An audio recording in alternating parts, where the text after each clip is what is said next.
સુરત પોલીસે ફરી એક વ્યાજખોરનો આતંક શાંત પાડ્યો છે।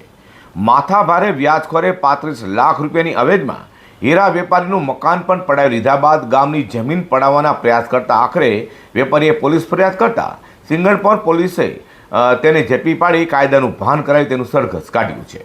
સિંગણપોર ડભોલી પોલીસ પાસેથી મળતી માહિતી મુજબ કતારગામના ગજેરા સ્કૂલ પાછળ આવેલા શાંતિનગર સોસાયટીમાં રહેતા જીતેન્દ્ર મનસુખ કથેરિયા હીરાનો વેપાર કરે છે।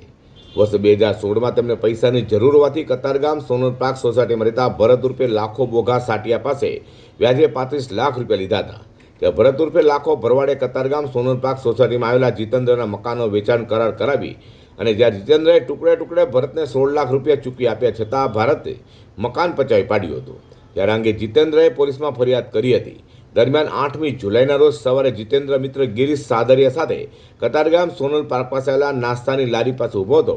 ત્યારે કારમાં સવાર થઈને ભરત આવ્યો હતો અને ઇશારો કરીને જીતેન્દ્રને બોલાવ્યો હતો। જીતેન્દ્ર ત્યાં આવતા ભરતે કહ્યું હતું કે તારો હિસાબ હજુ પેન્ડિંગ છે, મકાન તો લઈ લીધું છે, હવે જમીન પણ જમા કરવી પડશે, તારા ખિસ્સામાં જે હોય તે આપી દે। ત્યારે જીતેન્દ્રએ હવે તું મને હેરાન નહીં કરે તો સારું, તારા લીધે હું બિલકુલ બરબાદ થઈ ગયો છું તેમ કહેતા ભરત ગુસ્સે ભરાયો હતો અને કારમાંથી લાકડાનો ફટકો કાઢીને તારા ટાટિયા તોડી નાખતા વાર નહીં લાગે તે ધમકી આપી 25,000 રૂપિયા પડાવી ગયો હતો। આ બનાવ અંગે જીતેન્દ્રએ સિંગણપોર પોલીસમાં આરોપી ભરત સામે ફરિયાદ નોંધાવી હતી। જે ફરિયાદના આધારે સિંગણપોર ડભોલી પોલીસે માથાભારે વ્યાજખોર ભરત ઉર્ફે લાખા સાટિયા ભરવાડને ઝડપી પાડી તેને કાયદાનું ભાન કરાવી તેને ઘટના સ્થળે લઈ જઈ રિકન્સ્ટ્રક્શન કરાવ્યું હતું। આ લોકોને આવા વ્યાજખોરોથી નહીં ડરવા જણાવાયું હતું।